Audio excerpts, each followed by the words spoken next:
Le Titan des mers, l'incroyable navire insubmersible qui a pourtant coulé. Plus d'un siècle après, le mystère du Titanic reste encore et toujours un sujet d'étude et d'interrogation. Seul un tiers des passagers du navire ont survécu, tandis que plus de 1500 personnes ont perdu la vie. Mais sur toutes ces victimes, seulement 340 corps ont été retrouvés. La question demeure donc, qu'est-il arrivé aux 1160 autres ? Nous allons en parler très vite, mais d'abord un bref récapitulatif. Lorsque le RMS Titanic a coulé, après avoir heurté un iceberg, le 14 avril 1912, des centaines de personnes ont péri dans les eaux glacées de l'océan Atlantique Nord. L'une des principales raisons pour lesquelles tous ces passagers ont dû attendre les secours dans de l'eau à moins de degrés, ce qui leur a évidemment coûté la vie, était que le Titanic n'avait pas assez de canaux de sauvetage pour tout le monde. Il n'y en avait que 20, alors qu'il en fallait 60 pour pouvoir transporter tout le monde à bord en toute sécurité. Quant à la raison pour laquelle il y avait une telle pénurie d'embarcations de sauvetage, c'est parce qu'on s'était plaint que le pont était trop encombré et qu'il y en avait suffisamment. Pire encore, les premiers canaux de sauvetage qui ont été largués après la collision n'étaient même pas remplis à moitié, ce qui aurait pu sauver beaucoup d'autres vies. Autre élément, peut-être que ces pauvres âmes auraient pu être sauvées des eaux glaciales beaucoup plus tôt si les navires qui passaient près de l'endroit où avait lieu l'accident du Titanic avaient vu les flammes et autres signaux de détresse envoyés. Mais beaucoup d'entre eux n'ont rien vu du tout, à cause de ce qu'on appelle la réfraction de la lumière. Ce phénomène pourrait aussi expliquer pourquoi les guetteurs du Titanic ont aperçu l'iceberg beaucoup trop tard. D'autres théories affirment que les observateurs n'avaient même pas de jumelles. En effet, les guetteurs n'avaient pas la clé de l'armoire de bord où étaient rangées toutes les jumelles, parce que le seul type qui les avait, l'officier en second David Blair, a été remplacé à la dernière minute et a oublié de remettre les clés à son remplaçant. Si l'équipage avait eu des jumelles, ils auraient peut-être remarqué l'iceberg plus tôt, ce qui leur aurait permis de changer le trajet pour le contourner. Le bateau se déplaçait aussi beaucoup plus vite que la vitesse pour laquelle il avait été conçu. La raison en était que le propriétaire du navire, White Star Line, ne voulait pas prendre de retard. En fait, il voulait même arriver plus tôt et surprendre le monde entier pour faire la une des journaux en apparaissant plus tôt à destination. Peut-être que si le Titanic avait navigué à une vitesse plus sûre, il aurait eu le temps de s'éloigner de l'iceberg, même s'il l'avait vu trop tard en raison du manque de jumelles. Quoi qu'il en soit, il y a eu toute une série d'événements malheureux qui ont mené à la collision du navire, et au fait qu'autant de gens sont morts sans que leur corps ne soit retrouvé. Donc revenons sur notre thème de départ. Une théorie sur l'emplacement des corps veut qu'ils se soient tout simplement perdus en mer. Quelques heures seulement après le naufrage du Titanic, une énorme tempête s'est abattue sur l'océan.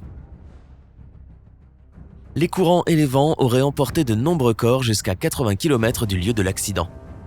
Cela pourrait expliquer pourquoi les premiers vaisseaux arrivés sur les lieux ne les ont pas trouvés. Bien sûr, il y a eu aussi les victimes qui ont coulé avec le navire, et elles n'avaient aucune chance d'être récupérées. Quant aux corps retrouvés, certains ont été laissés en mer car il n'y avait pas de place pour eux sur les navires de sauvetage. Il s'agissait surtout de passagers de 3e classe dont les familles n'auraient probablement pas eu les fonds nécessaires pour les funérailles. D'autres ont été transportés à Halifax au Canada pour être enterrés par leurs proches. Mais il y a aussi des tombes de victimes non identifiées qui ont été enterrées dans un cimetière. Nous ne connaîtrons probablement jamais l'emplacement exact ou le sort des corps non retrouvés. Nous ne pouvons donc nous fier qu'aux théories de ceux qui ont étudié le Titanic pendant tout ce temps et qui tentent d'éclaircir les mystères autour de la tragédie. Des centaines de personnes ont perdu la vie dans cette horrible catastrophe qui aurait peut-être pu être évitée. Mais il y a aussi ceux qui s'en sont sortis vivants et qui ont fait ce qu'ils ont pu pour aider les autres.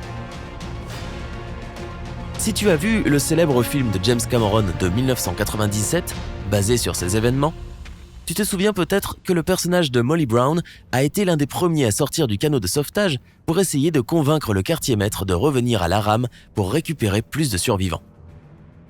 Eh bien, Molly Brown a vraiment existé et de nombreux récits confirment son courage.